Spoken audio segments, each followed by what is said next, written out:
নমস্কার বন্ধুরা, পুষ্পর রান্নাঘরে বন্ধু সবাইকে স্বাগতম। আজকে চলে এসেছি, দেখো আমি শাটিং মাছ তেল ঝাল করব। এখানে মাছটা কিছুটা আমি দেখো ভেজে নিয়েছি, আর কিছুটা ভাজা হচ্ছে। এখানে দেখো পেঁয়াজ, রসুন, আদা, টমেটো একটা পেস্ট বানিয়ে নিয়েছি। চলো মাছটা ভেজে তুলে নিই। বন্ধুরা মশলাটা বেশ ভালো করে ভেজে নিই। এখানে দেখো জিরের গুঁড়ো, লবণ স্বাদ মতো, হলুদ, লঙ্কার গুঁড়ো দিয়ে নিয়েছি। চলো এবার সুন্দর করে মশলাটা ভেজে নিই, মানে কষিয়ে নিই।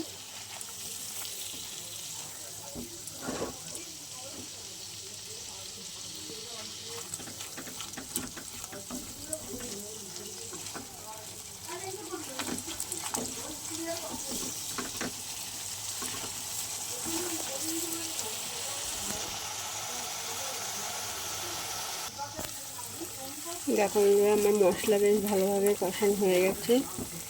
আমি অল্প জল দিয়ে দেবো।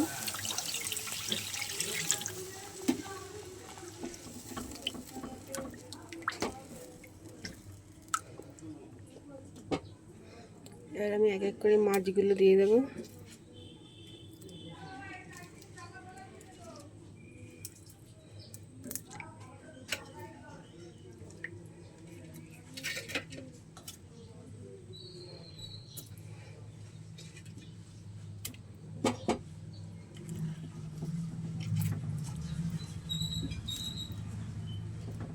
চলো একটু ঢাকা দিয়ে দিই।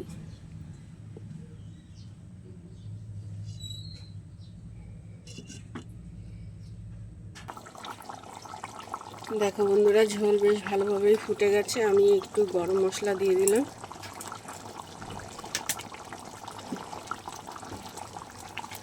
কেমন হয়েছে রান্নাটা অবশ্যই কিন্তু বন্ধুরা জানাবে, ভালো লাগলে লাইক কমেন্ট শেয়ার করবে।